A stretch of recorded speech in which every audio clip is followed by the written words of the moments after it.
안녕하십니까. 안재호TV 행동하는 삶 오늘 방송을 시작합니다. 오늘은 묵상의 영성에 탁월한 발전을 가중시켜라, 이런 제목의 말씀드립니다. 기독교 역사 속에 보면 사도 요한과 마찬가지로 묵상의 영성에 뛰어난 사람들을 많이 찾아볼 수가 있습니다. 그 중에 3세기에 살았던 안토니우스라고 하는 사람이 있었는데, 그는 유복한 가정에서 태어났지만 그가 18살 때에 부모님이 모두 돌아가시는 불행을 겪습니다. 다행히도 그는 어린 시절부터 경건한 부모 아래에서 신앙교육을 잘 받았기 때문에 믿음의 사람으로 성장을 했습니다. 그래서 부모님이 돌아가신 후에도 주변 환경에 휩쓸리거나 유혹에 빠져서 허랑방탕한 세월을 보내지 않았던 것입니다. 오히려 어떻게 하면 하나님의 말씀대로 살 수 있을까 하는 것이 그의 가장 큰 꿈이었습니다. 그러던 어느 날 이 안토니우스는 마태복음 19장 21절의 말씀에 큰 영향을 받습니다. 내 소유를 팔아 가난한 자들에게 주라. 그리하면 하늘에서 보화가 내게 있으리라. 그리고 와서 나를 따르라. 이 말씀이죠. 이 말씀에 감동을 받고 그 말씀대로 그는 따르기로 결심합니다.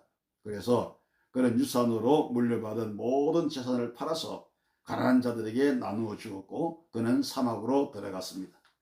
그 시절의 사막에 대한 정서는 사람이 살지 않는 그곳에 귀신이 모여 산다, 이렇게 생각했어요. 그런 곳에 이 젊은이가 들어간다고 하니까 사람들은 모두 놀랄 수밖에 없었습니다. 그리스도인들조차도 그를 이해하지를 못한 것입니다. 그렇게 사막에 들어간 안토니우스는 20년을 사막에 머물렀고, 사람들은 그가 죽었을 거라고 생각을 했습니다. 그런데 놀라운 일이 일어났습니다.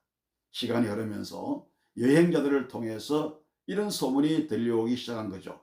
사막에 신비한 사람, 영성이 뛰어난 사람이 있다, 이런 소문입니다.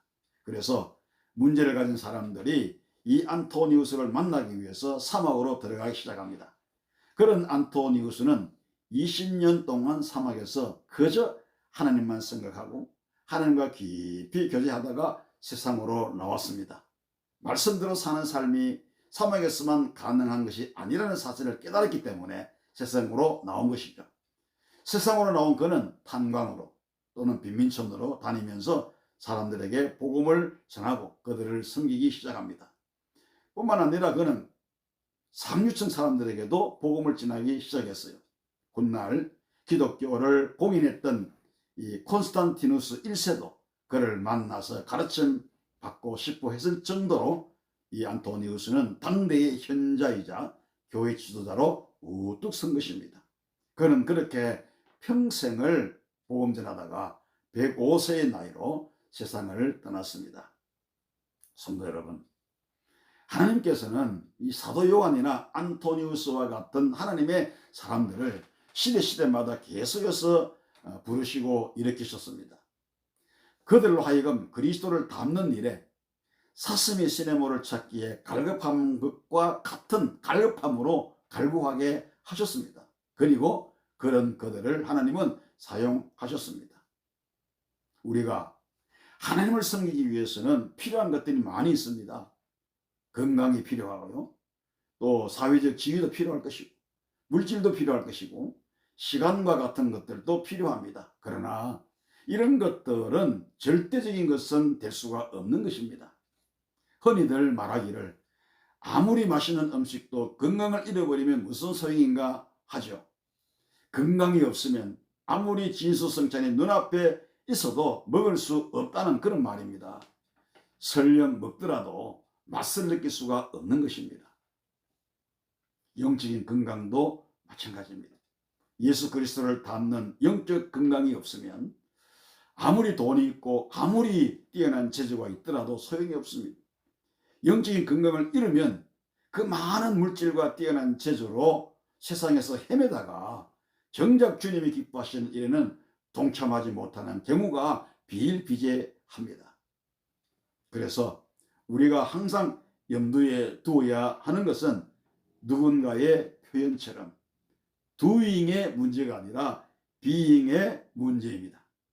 우리가 우선적으로 생각해야 하는 것은 내가 어떤 사람이 될 것인가 하는 문제인 것입니다. 내가 무엇을 하며 살 것이냐라고 하는 것은 그 다음에 문제라고 하는 것입니다. 성도 여러분, 우리는 예수 그리스도를 닮는 사람이 되어야 됩니다. 예수 그리스도의 모습을 따라가고 그 모습을 우리가 닮아가는 그런 우리가 되어야 할 것입니다. 고린도전서 11장 1절 말씀에 내가 그리스도를 본받는 자가 된 것 같이 너희도 나를 본받는 자가 되라 이렇게 말했죠. 바로 이것이 묵상의 영성을 높일 수 있는 최선의 비결이라고 생각합니다. 오늘 이 방송을 들으시는 우리 시청자 여러분, 성도 여러분, 우리 모두 묵상의 영성에 탁월한 발전을 가중시키는 그런 우리가 되기를 바랍니다. 늘 주님과 가까이 하고 주님과 동행하고 그리고 주님의 모습을 닮아가는 그런 우리가 됨으로 말미암아 영성이 충만한, 영성이 탁월한 하나님의 사람이 되어서 우리 하나님의 은혜와 복을 누리며 살아가는 우리가 되어야 할 것입니다. 은혜가 되시기를 축원합니다.